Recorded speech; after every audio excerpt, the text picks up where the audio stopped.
El Enuma Elish es conocido como las 7 tablas de la creación y es el mito babilónico de la creación cuyo título deriva de las líneas iniciales de la obra, que comienza cuando en lo alto. ¿Qué es lo que narra el mito? El mito narra la victoria del dios Marduk sobre las fuerzas del caos y el orden de la creación del mundo.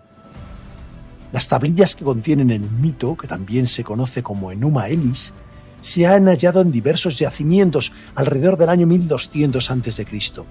Sin embargo, parecen ser copias de una versión más antigua que el mito, que es anterior al reinado de Hammurabi de Babilonia, entre el 1792 y 1750 a.C. Hammurabi fue el rey que elevó al dios Marduk a la condición de dios patrono de Babilonia. Además, se considera que el poema, en la forma actual, con Marduk como protagonista, es una revisión de una obra sumeria aún más antigua que tenía al dios sumerio correspondiente como protagonista. La historia de la creación.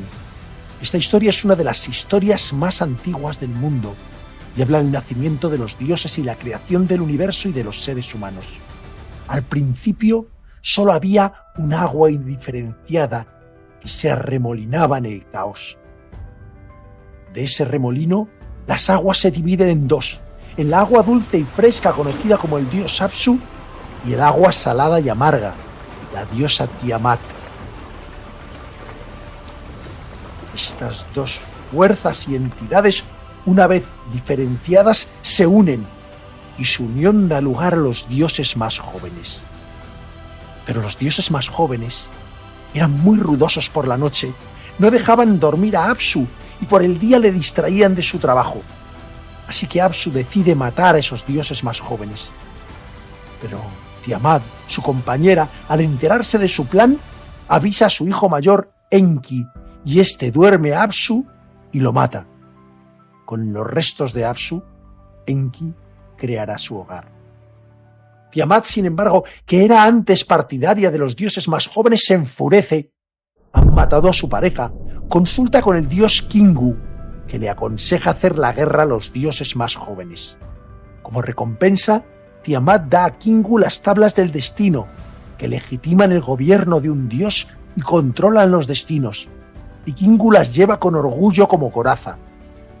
Con Kingu como campeón, Tiamat convoca las fuerzas del caos y crea 11 horribles monstruos para destruir a sus hijos.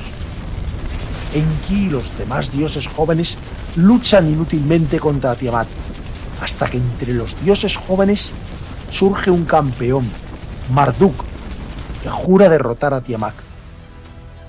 Marduk derrota a Kingu y mata a Tiamat disparándole una flecha que la parte en dos.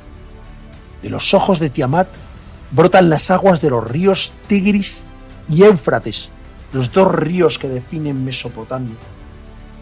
A partir del cadáver de Tiamat, Marduk crea los cielos y la tierra, nombra a los dioses para diversas tareas y ata a sus pies a las 11 criaturas monstruosas de Tiamat como trofeos. Además, toma las tablas del destino de Kingu y legitima así su reinado. Cuando los demás dioses terminan de alabar a Marduk por su victoria y por su creación, Marduk consulta con Enki y decide crear seres humanos a partir de Kingu, que es acusado como culpable de incitar a Tiamat a hacer la guerra a los dioses jóvenes. Con la sangre de Kingu, Ea crea a Luyu, el primer hombre, para que sea un ayudante de los dioses en su eterna tarea de mantener el orden y mantener a raya el caos. El poema dice: Ea creó a la humanidad, a la que impuso el servicio de los dioses y liberó a los dioses.